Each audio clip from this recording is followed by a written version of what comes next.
kasih Pastor Yongki. Semangat pagi, salam penuaian, salam terobosan. Puji nama Tuhan.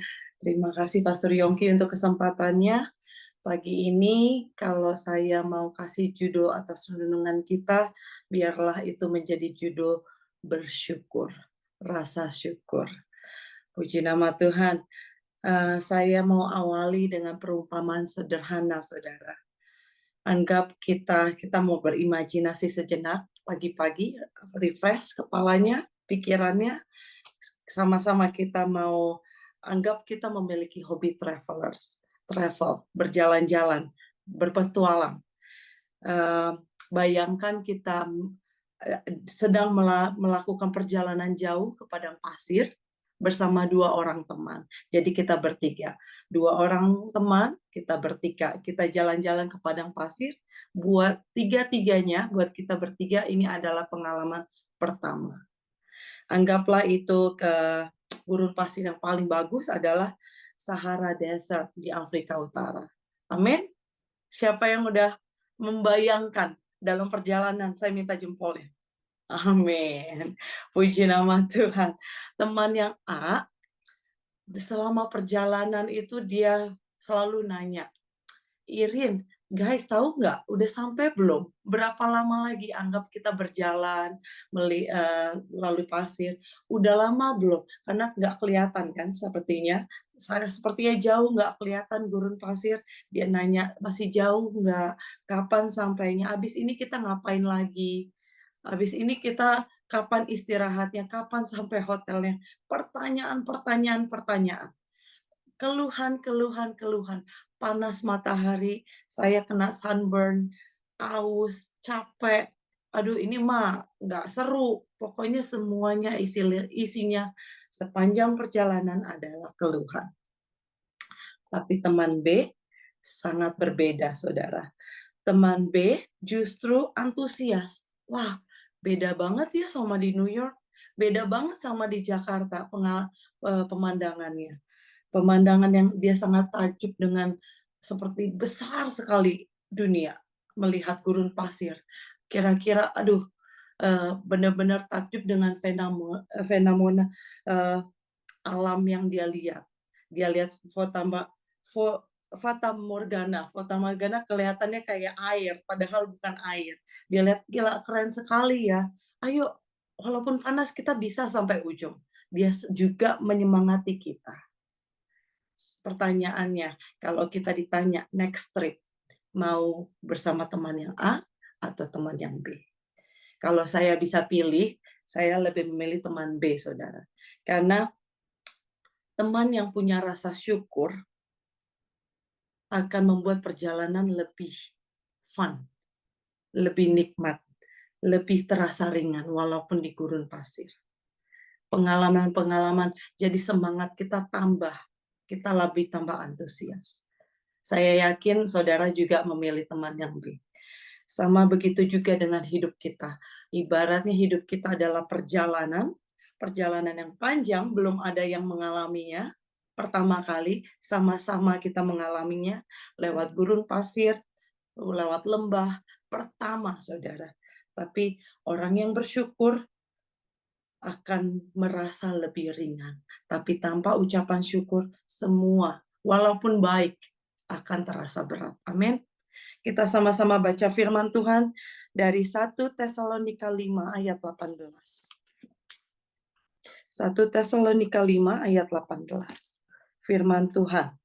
Mengucap syukurlah dalam segala hal. Sebab itulah yang dikehendaki Allah di dalam Kristus Yesus bagi kamu. Sekarang kata kamu kita ganti dengan nama kita. Amin. Sepakat dengan saya? Sama-sama 3, 2, 1. Mengucap syukurlah dalam segala hal. Sebab itulah yang dikehendaki Allah di dalam Kristus Yesus bagi Irin. Mengucap syukurlah dalam segala hal. Dalam segala hal yang baik, dalam segala hal yang buruk. Dikatakan mengucap syukurlah.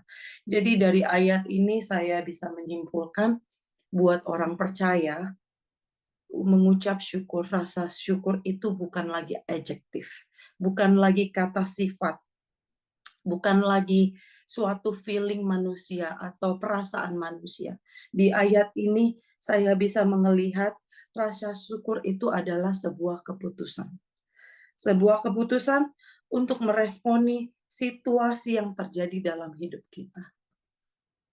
Jadi izinkan saya pagi ini sharing, paling tidak banyak sekali saudara, banyak sekali. Tapi saya minta sama Tuhan, apa ya Tuhan yang mau saya sharingkan. Saya menemukan paling tidak ada 4 alasan utama, 4 alasan dasar untuk kita mengucap syukur. Alasan pertama adalah kenapa kita harus mengucap syukur? Karena Tuhan itu baik. Sepakat dengan saya Tuhan Yesus baik? Amin. Karena Tuhan itu baik. Jadi firman Tuhan di Yohanes 15 ayat 13. Tidak ada kasih yang lebih besar. Tidak ada kasih yang lebih besar daripada kasih seorang yang memberikan nyawanya untuk sahabat-sahabatnya. Tidak ada kasih yang lebih besar. Itu sudah bukti. Yesus sendirilah bukti kasih Tuhan yang terbesar untuk kita. Jadi kita menyembah Tuhan karena Tuhan baik. Dia sudah nyatakan kasih-Nya untuk kita. Amin, saudara. Firman Tuhan juga, beberapa firman Tuhan di Mazmur 107 ayat 1. Bunyinya, bersyukurlah kepada Tuhan sebab Ia baik, bahwasannya untuk selama-lamanya kasih setianya. Amin. Di 1 Tawari ada lagi, 1 Tawari 16 ayat 34. Mazmur 136 ayat 1. Mazmur 118 ayat 29. Semuanya yang saya sebutkan mengulangi hal yang sama dengan kalimat yang sama, pengulangan, repetition. Artinya apa? Ditekankan kita bersyukur karena Tuhan baik. Bukan karena keadaan kita, bukan karena situasi kita, bukan karena kenyataan di depan kita. Amin. Alasan kedua yang saya dapatkan adalah karena bersyukur adalah perintah Tuhan. Kerap kali Pastor Yongki berkata, kalau kita membaca firman, adalah di belakangnya. Itu adalah perintah. Dan firman ini secara gamblang menekankan, katanya, sebab itulah yang dikehendaki Allah di dalam Kristus Yesus bagi kamu. Udah jelas, saya baca ayat ini, saya bilang ini sangat terperinci, sangat jelas, tidak ada makna-makna lain yang kita bisa cari. Ini benar-benar sangat jelas, tidak ada metafor, tidak ada perumpamaan di sini, sangat clear katanya kehendak Allah. Artinya Tuhan sendiri yang mau. Tuhan sendiri yang menyuruh kita untuk bersyukur. Amin, saudara. Alasan ketiga yang saya temukan adalah bersyukur itu artinya mengakui kedaulatan Tuhan penuh atas hidup kita. Jadi bersyukur bukan karena kondisi, bukan karena situasi, bukan karena quantity atau berkat yang Tuhan berikan, atau mujizat yang kita terima atau kita belum terima. Bersyukur artinya percaya penuh bahwa Tuhan berdaulat atas hidup kita. Tuhan berdaulat atas setiap kejadian demi kejadian yang kita alami dalam hidup kita. Amin, saudara. Siapa di antara kita yang sepakat Tuhan Yesus sanggup melakukan segala yang baik, mujizat yang baik dalam hidup kita. Amin. Saya percaya Tuhan Yesus sanggup melakukan segala yang baik atas hidup kita.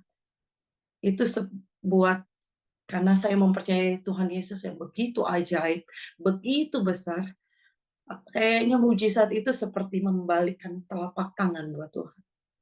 Sangatlah mudah. Karena begitu mudahnya, begitu gampangnya buat Tuhan kita melakukan semua, bahkan mengabulkan doa-doa kita, pergumulan kita. Pertanyaannya kenapa? Kenapa sampai saat ini kita bergumul, meminta, memohon, mungkin ada pergumulan-pergumulan yang belum kita lihat jawabannya. Karena kan saya membayangkan Tuhan gampang sekali buat Engkau melakukan itu buat saya. Tapi apa? Dalam perenungan ini saya cuman mendapatkan Roh Kudus taruh di hati saya, jawaban yang saya temukan adalah karena Tuhan rindu hati Irin. Tuhan rindu hati kita semua. Amin, saudara. Dia benar-benar mau kita mengasihi dia, pribadinya, bukan berkatnya. Contoh yang sederhana yang saya temukan, seperti sepasang kekasih. Seperti sepasang kekasih yang menjalin hubungan. Anggaplah laki-laki ini adalah seorang yang kaya raya, jabatannya sangat luar biasa.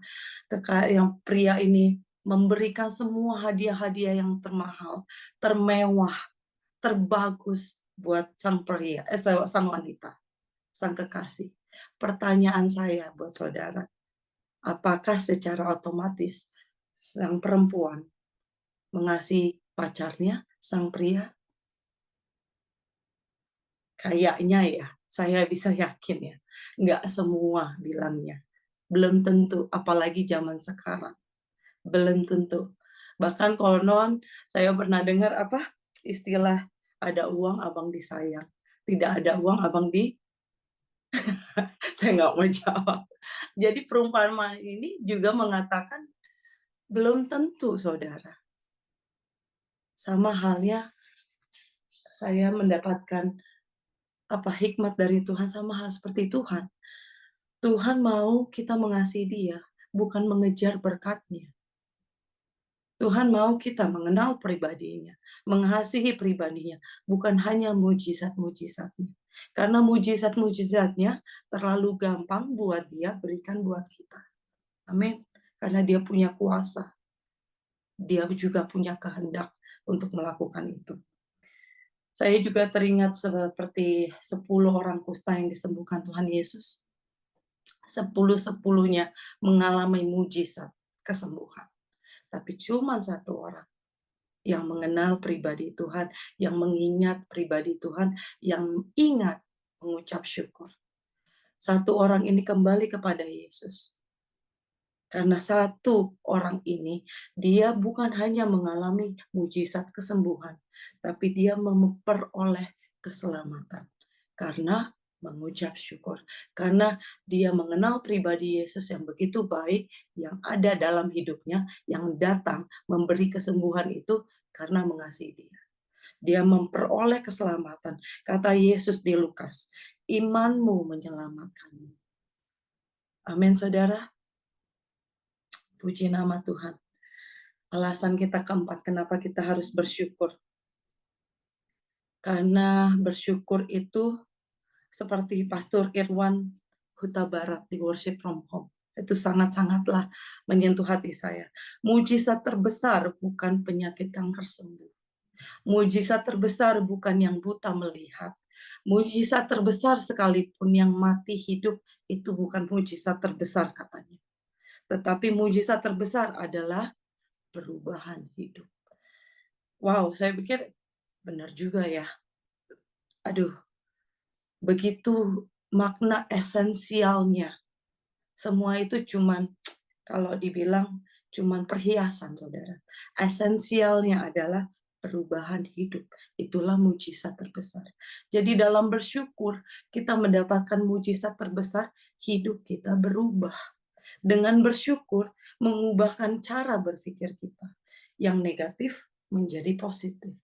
Yang pesimis menjadi optimis karena bersyukur. Sifat bersyukur, rasa bersyukur mengubah perspektif kita akan hidup. Cara hidup kita, cara pandang kita akan hidup berubah. Kita lebih berpengharapan. Banyak hal yang disingkapkan oleh firman Tuhan yang mengubah cara pandang kita. Dan bersyukur merubah sikap hati kita.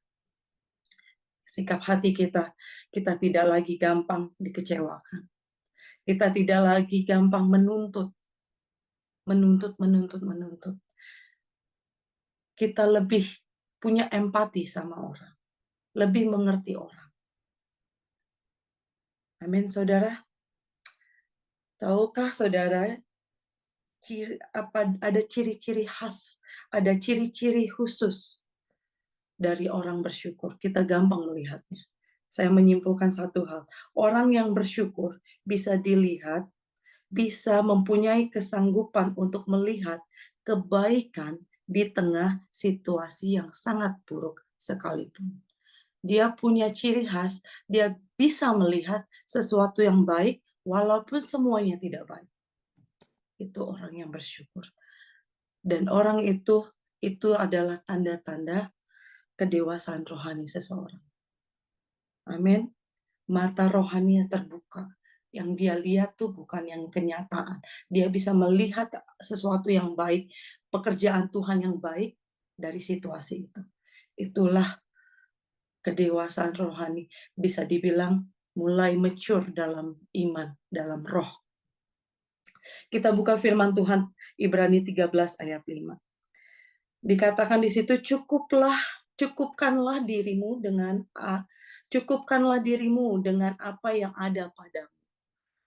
Di konteks firman Tuhan ini emang mengenai uang. Tapi yang saya dapat ini bukan lebih dari uang, saudara. Bukan hanya konteks uang. Tetapi lebih dari itu. Ini menurut saya, yang saya terima, ungkapan seseorang yang memiliki rasa cukup, rasa puas, dan kemampuan untuk bersyukur kepada setiap berkat-berkat Tuhan yang ada padanya. Bersyukur bisa menghargai setiap berkat Tuhan. Dengan kata lain, bersyukur bisa dibilang adalah anti-jealous. Dia nggak akan jealous kepada situasi atau orang lain. Dia tidak akan compare dirinya kepada orang lain. Amin, saudara. Wow, saya ngelihat rasa cukup itu sangat luar biasa. Rasa cukup itu membuat kita memperoleh, bisa bersyukur atas berkat-berkat Tuhan. Selain itu, selain merubah cara pandang, mujizat dalam damai sejahtera. Filipi 4 ayat 7. Dikatakan di firman Tuhan, dan damai sejahtera Allah yang melampaui segala akal akan menjaga hati dan pikiranmu dalam Kristus Yesus. Dikatakan menjaga hati. Di hati kita ada ketenangan, ada kedamaian. Pikiran dalam Kristus Yesus. Saat kita bersyukur, pikiran kita kepada Kristus Yesus, di dalam Kristus Yesus. Artinya, dalam bersyukur, mencondongkan fokus kita kepada pikiran Kristus, mencondongkan fokus kita kepada pribadi Yesus, bukan masalah, kepada pribadi Kristus itu sendiri, kepada pribadi Yesus. Pribadi seperti apa? Pribadi yang mengasihi kita, pribadi yang peduli akan hidup kita, pribadi yang setia pada janjinya, kebesaran Tuhan. Jadi di dalam Kristus Yesus, yang memelihara pikiran kita di dalam Kristus Yesus. Jadi pikiran kita bukan kenyataan, tapi pikiran yang di dalam Kristus Yesus, pikiran yang di dalam pribadi Yesus, pikiran yang di dalam kebesaran Yesus. Saat kita melihat objek yang besar, itu saking besarnya kita agak noleh sedikit ke bawah, menoleh sedikit ke masalah, itu masalah kita akan terasa kecil. Karena kita sudah membiasakan melihat kebesaran Tuhan. Amin, saudara. Itulah mujizat dalam bersyukur, mujizat damai sejahtera.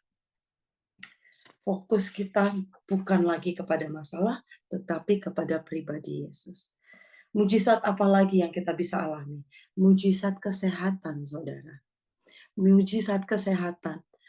Tahukah saudara ada mujizat kesehatan yang kita alami dalam bersyukur? Saya ingat di retreat Thanksgiving BMC.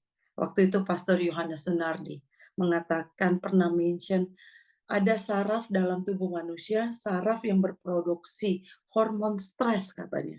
Hormon stres. Kok saya dengar itu kok unik sekali ya. Ada nama yang hormon stres. Unik sekali, walaupun saya nggak belajar biologi, Saudara, tapi itu cukup unik buat saya untuk mempunyai rasa penasaran lebih. Karena itu saya research, yang saya temukan secara ilmiah, bersyukur itu bisa menurunkan kadar kortisol. Kortisol itu yang dibilang Pastor Yohanes, hormon stres, menurunkan hormon stres.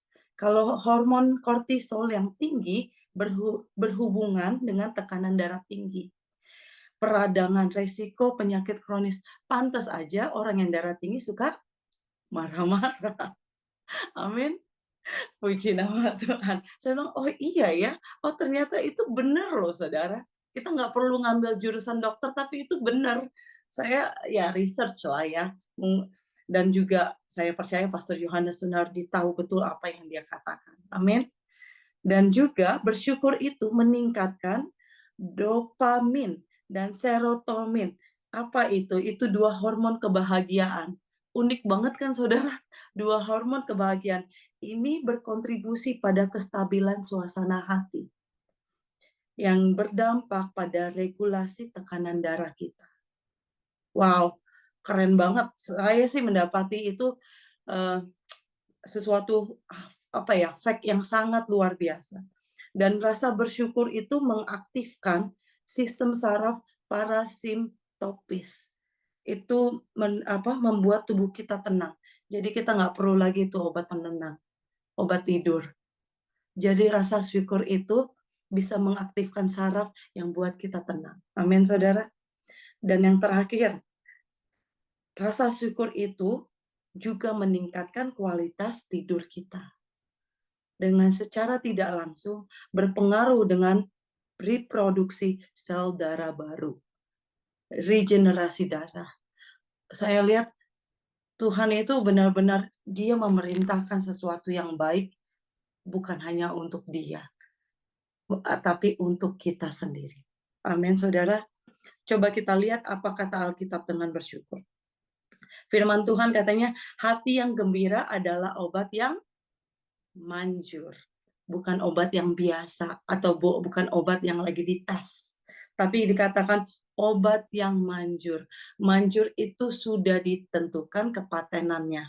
Obat yang manjur. Jadi saya bangga tuh.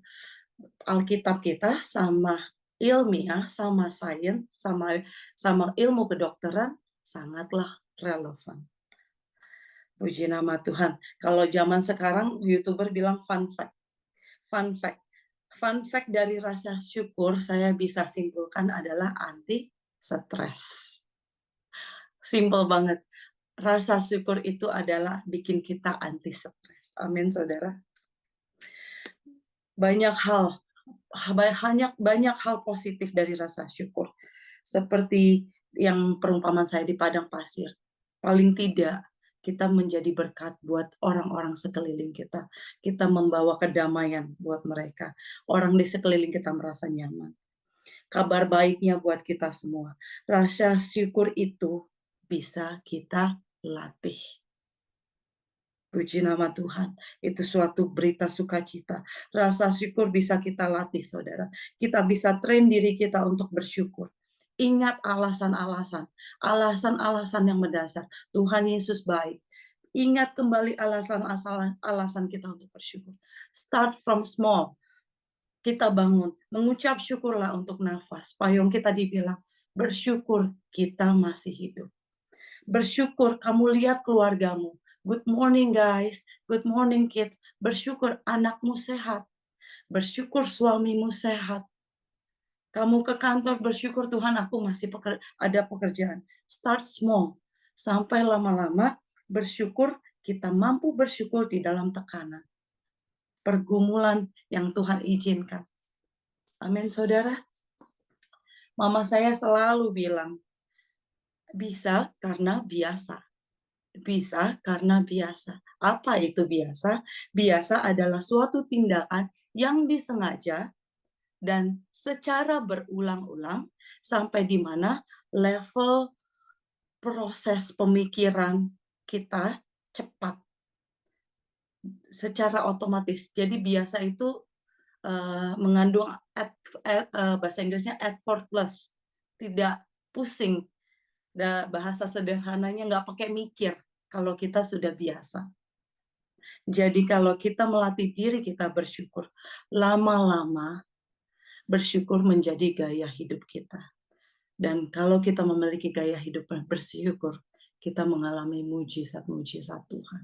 Kita menuruti, menjalani apa yang Tuhan perintahkan atas hidup kita. Dan hidup kita menjadi berkat. Amin, saudara. Puji nama Tuhan, izinkan saya berdoa. Bapa, kami mengucap syukur Tuhan, terima kasih untuk kebenaran firman-Mu. Kami tahu Tuhan perintah-Mu untuk kami bersyukur adalah baik untuk kami Bapa. Dan kami mau bersyukur karena Engkau baik, karena Engkau yang berdaulat. Terima kasih Tuhan Yesus, materaikan firman-Mu dalam hati kami. Mampukan kami Roh Kudus hari lepas hari, supaya kami bisa melihat semua yang baik, hanya memikirkan yang baik di dalam hidup kami Tuhan. Bersyukur atas kebaikan-Mu. Terima kasih Tuhan Yesus, jadikan kami Tuhan, anak-anak-Mu yang mengucap syukur dalam senantiasa, karena kebaikan-Mu Bapa. Kami serahkan hari ini, tuntun kami sepanjang hari ini Tuhan. Dengan kuasa firman-Mu, beri kami hikmat untuk melakukan apa yang Kau kehendaki jam demi jam, detik demi detik Tuhan. Supaya hari ini tidak berlalu begitu saja. Terima kasih Tuhan Yesus, di dalam nama Tuhan Yesus kami melalui hari kami bersama Engkau. Dalam nama Tuhan Yesus, jemaat Tuhan katakan, amin. Terima kasih semua. Terima kasih Pak Yongki.